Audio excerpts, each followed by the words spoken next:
20 years ago in 1996, psychiatric therapist John Edmonds and his wife Joyce, who was an ex-FBI employee, purchased a blissful ranch in Rainbow Valley, Arizona.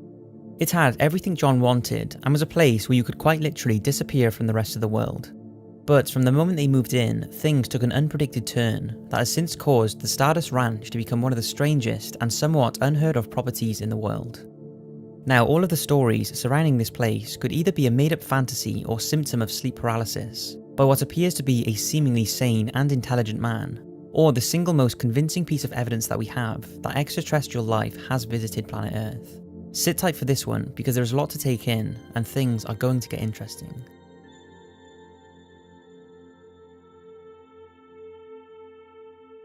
When John and Joyce spent all of their money on purchasing and moving into the Stardust Ranch, from day one they realised it was not the plot John had always dreamt of.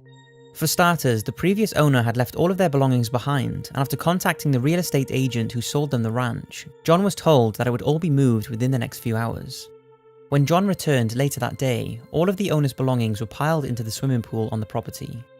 John was furious and rang the real estate agent who got in contact with the previous owners. They said they visited the ranch that day and seen their stuff in the pool, assuming John had moved it in a fit of rage for them to collect. They refused to take it away and John had to dispose of it himself. The question is, who moved all of these belongings? John has never really said who or what he thinks was responsible. Then, just a few days after all this commotion, a rough-looking man approached the ranch with a machete in his hand. Being in the middle of nowhere and help being miles away, John was on edge but still went out to talk to him. This man told him that he lived on the ranch, and after John told him to leave thinking he was crazy, he mumbled something that will stick with John for the rest of his life. "You are going to wish I was here. You are really going to be sorry. There are monsters on this property, and I kill them." The man turned around and left, and John has never seen him again. Shortly after this encounter, the couple started noticing orbs and strange lights in the sky surrounding the ranch, and also saw helicopters and military jets appearing to be interacting with them. It was around this time that the supposed visits from the Greys began. John has described them as being around 40 inches tall, with large compound eyes similar to a fly, and grey snake-like skin that is cold to the touch. These Greys apparently appear in groups of 3 and invade their home at night. Over the many years this has gone on, the Greys have apparently become particularly attached to Joyce, and she is described being frequently attacked and molested by them, and is always unable to scream whilst this is going on. She has also had puncture-type injuries as if she has been stabbed with a syringe, and sustained large bruises on her inner thighs, stomach and shoulders after the believed assaults. And John has also experienced a case of missing time and transportation, which he believes was down to being abducted. Enough was enough, and John decided to buy an arsenal of weapons to protect him, his wife and also his animals.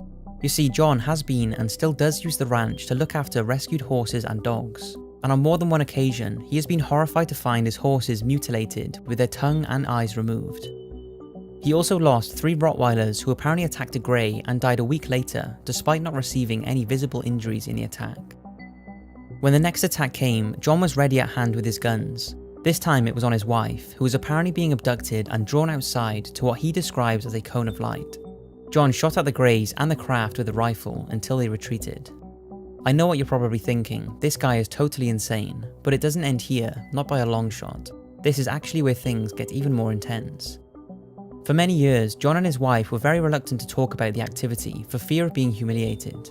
But what they did do was collect some fluid and a chunk of tissue that was stuck on the end of John's sword after he had stabbed and killed a Grey. The entire body had disappeared like usual, but the chunk on his sword had not, so this was sent off to be analysed. The samples were sent to Michigan to the renowned biophysicist W.C. Levengood, and after tests, this is what he came back with. The fluid appeared to be pure hemoglobin, similar to samples collected from unusual cattle mutilations linked to alien life in recent years, and the blood did not match any other animal or human specimen to have ever lived on Earth, apart from the sites of cattle mutilation. The skin sample also looked like segmented grass, but it wasn't grass, it was an unknown plant cross animal-based material that has never been seen before. Initially, Levengood was very excited about this discovery, telling John that he had the holy grail proof of alien life visiting Earth, but then something changed. Levengood stopped corresponding with John and showed no further interest in the project. Then, unexpectedly, he was killed in a freak accident in his lab, and John claims the samples went missing.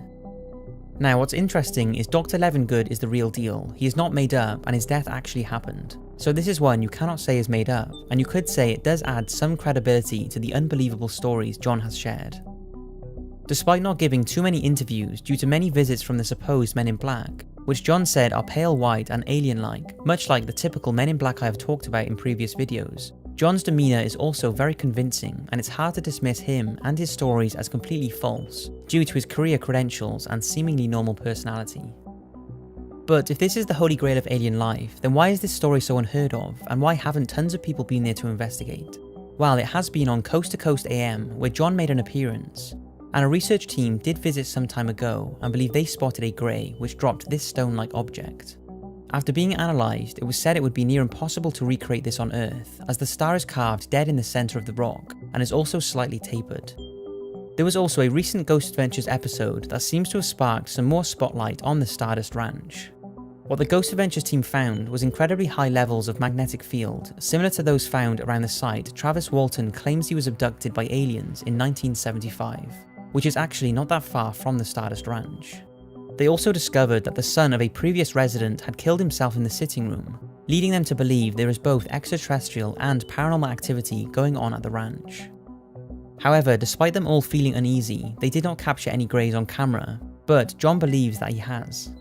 During an interview with Kerry Cassidy for Project Camelot, it appeared that two, what John believes is greys, were in the background peering over his shoulder. Take a look. So yeah, there's been a tremendous amount of events that happened during that period of time. Hundreds. Yeah, there's been a tremendous amount of events that happened during that period of time. Hundreds. I can't feel it. I mean, I don't have any ability to be able to do any kind of.